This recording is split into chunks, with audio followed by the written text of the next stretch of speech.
बिस्मिल्लाहिर्रहमानिर्रहीम। My dear students, अस्सलाम वालेकुम जी। उम्मीद है आप ठीक होंगे। आज हम डिस्कस करने वाले हैं साइकोलॉजी की डेफिनेशन को। और हमारी ये जो वीडियो है ये बेसिकली उन लोगों के लिए ज़्यादा फ्रूटफुल है, ज़्यादा फ़ायदामंद है जो साइकोलॉजी में नए हैं, क्योंकि सबसे पहले तो हमें साइकोलॉजी की डेफिनेशन का पता होना चाहिए, उसकी तारीफ का पता होना चाहिए कि साइकोलॉजी कहते किसे हैं। आसान सी डेफिनेशन है लेकिन बड़ी कम्प्रिहेंसिव डेफिनेशन है जो मैं आपको बताने लगा हूँ। मोस्टली किताबों में यही यूज की जाती है। What is psychology? Psychology is the scientific study of human behaviour and mental process.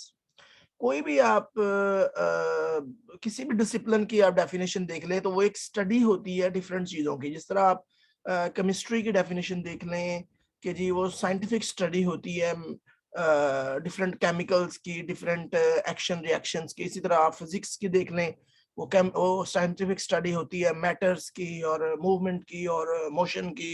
इसी तरह साइकोलॉजी जो है वो basically this is the scientific study. एक बात याद रखें, it's a scientific study, it's non scientific. Psychology अब साइंटिफिक स्टडी बन चुकी है।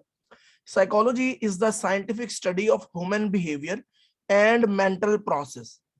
यानी साइकोलॉजी क्या कहती है, करती है कि वो स्टडी करती है साइंस के तरीकाकार के जरिए, साइंसी तरीकों को इस्तेमाल करते हुए इंसान के बिहेवियर की, यानी उसके किरदार की, कि वो क्या कर रहा है, क्या सोच रहा है, क्या कह रहा है। और उसके अलावा उस मेंटल प्रोसेस यानी उसके दिमाग के अंदर क्या चल रहा है, वो क्या परसीव कर रहा है, क्या जो है वो मसले को किस तरह हल कर रहा है, किस तरह इमेजिन कर रहा है, किस तरह वो ड्रीमिंग कर रहा है। ठीक है, क्या ड्रीमिंग कर रहा है, क्या ख्वाब देख रहा है, उसकी साइंटिफिक स्टडी की जाती है। किस चीज को इमेजिन कर रहा है, उसकी साइंटिफिक स्टडी की जाती है। किस मसले को किस तरह हल कर रहा है, उसकी साइंटिफिक स्टडी की जाती है।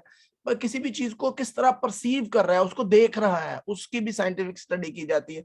तो साइकोलॉजी क्या है? ये बेसिकली इंसानी बिहेवियर, इंसानी किरदार और उसके अंदर, उसके दिमाग के अंदर होने वाले तमाम अफ़ाल, तमाम कामों की साइंसी तरीक़ाकार के जरिए स्टडी करने का नाम है।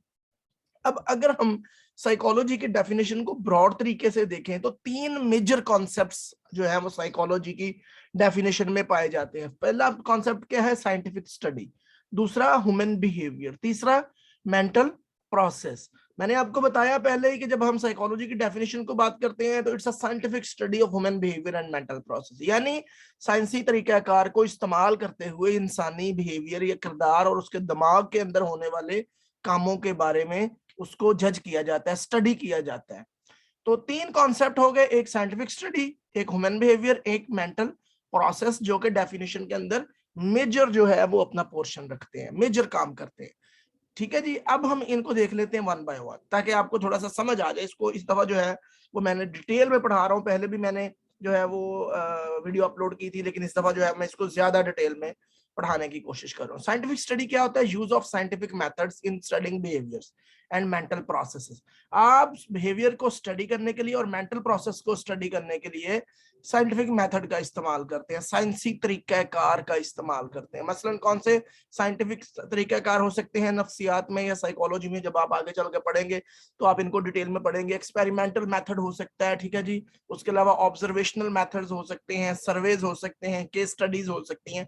ये सारे जो है ये इंसानी किरदार और उसके दिमाग के अंदर होने वाले कामों के को जज करने के लिए, जो उसको स्टडी करने के लिए, ये सारे मेथड जो है वो साइकोलॉजी में इस्तेमाल किए जाते हैं। उसके अलावा ह्यूमन बिहेवियर क्या होता है? दूसरा component, anything which a person से या do, it may be overt और कोवर्ट। ठीक है जी, कोई भी ऐसा काम, कोई भी ऐसी चीज जो इंसान बोलता है या करता है वो उसका बिहेवियर कहलाता है। ये मैं अपनी पिछले वीडियो में बड़ी डिटेल के साथ जो है वो इंसानी बिहेवियर पर जो है वो एक मैं वीडियो बना चुका हूँ। आप कुछ भी करते हैं, आप खा रहे हैं, पी रहे हैं, किसी को बुला रहे हैं, शाउट कर रहे हैं, गुस्सा दिखा रहे हैं, भाग रहे हैं, दौड़ रहे हैं, सो रहे हैं, जाग रहे हैं, ब्रश कर रहे हैं, नहा रहे हैं, नाश्ता कर रहे हैं, ये सारे के सारे जो है ये आपका बिहेवियर है। ठीक है, स्कूल या कॉलेज या यूनिवर्सिटी में जाके आप पढ़ते हैं, इवन के पेंसिल चलाते हैं, ये आपका बिहेवियर है। तो ये सारा जो आप कहते हैं या करते हैं अपनी जिंदगी में, अपनी डेली लाइफ में, वो सारे के सारे जो है वो आपके बिहेवियर्स हैं। अब बिहेवियर ओवर्ट एंड कोवर्ट होने का मुराद ये है कि कुछ ऐसे बिहेवियर हैं जो दूसरों को नजर आते हैं आपके, मसलन उनको ओवर्ट कहते हैं, और कुछ ऐसे बिहेवियर आपके जो दूसरों को नजर नहीं आते उनको कोवर्ट कहते हैं। मसलन ओवर्ट बिहेवियर क्या होता है कि आप किसी को बुला रहे हैं, उसको नजर आ रहा है कि वो ऑब्जर्वेबल है कि आप किसी को बुला रहे हैं, आप खाना खा रहे हैं, लोग आपको देख रहे हैं कि आप खाना खा रहे हैं, आप भाग रहे हैं, लोग आपको देख, यानी कि आपके फिजिकल एक्शंस जो है, आप स्माइल कर रहे हैं, लोगों को नजर आ रहा है कि आप स्माइल कर रहे हैं, आप गुस्सा दिखा रहे हैं, आप चीख रहे हैं, चिल्ला रहे हैं, डांट रहे हैं, गालियां निकाल रहे हैं, लोगों को नजर आ रहा है। This is overt behaviour. और कोवर्ट क्या होता है? वो आपका बिहेवियर जो लोगों को नजर नहीं आता। मतलब आप सोच रहे हैं, ये लोगों को नजर नहीं आता कि आपके दिमाग में क्या चल रहा है। आप किसी चीज को मेमोराइज करने की कोशिश कर रहे हैं, रिकॉल कर रहे हैं, वो उनको नजर नहीं आता।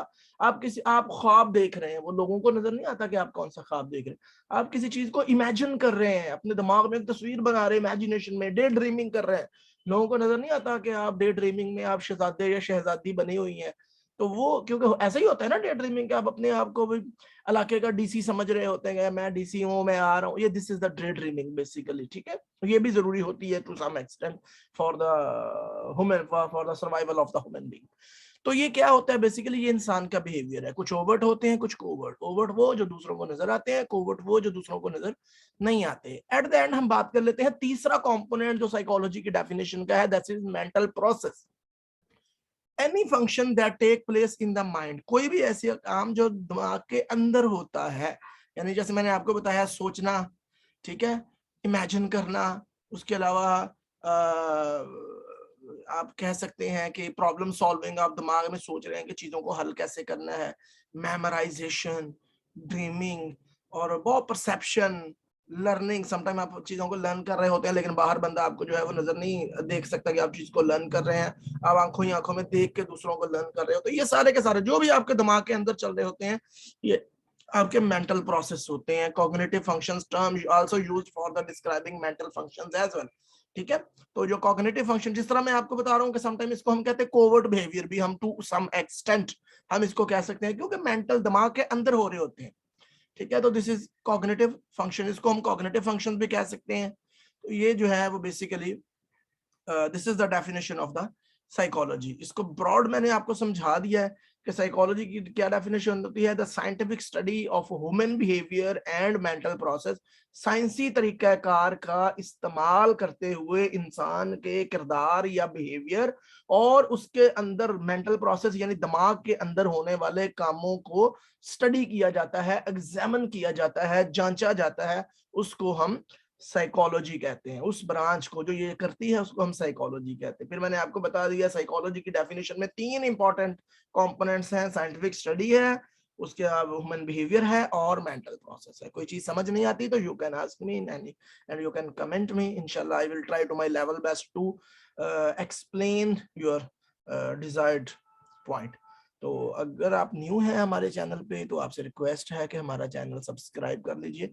इंशाल्लाह आपको बहुत अच्छी वीडियोस जो है वो यहाँ पे मिलने वाली हैं, और बेल का आइकन प्रेस कर लें ताकि आपको हमारी आने वाली तमाम वीडियोस मिल सके। इसके अलावा अगर आप को ये वीडियो अच्छी लगती है, कोई भी आपको लगता है कि आपके नॉलेज में इजाफा कर रही है, तो काइंडली लाइक कर दिया। थैंक यू वेरी मच, अपना बहुत सारा ख्याल रखिएगा। अल्लाह हाफिज।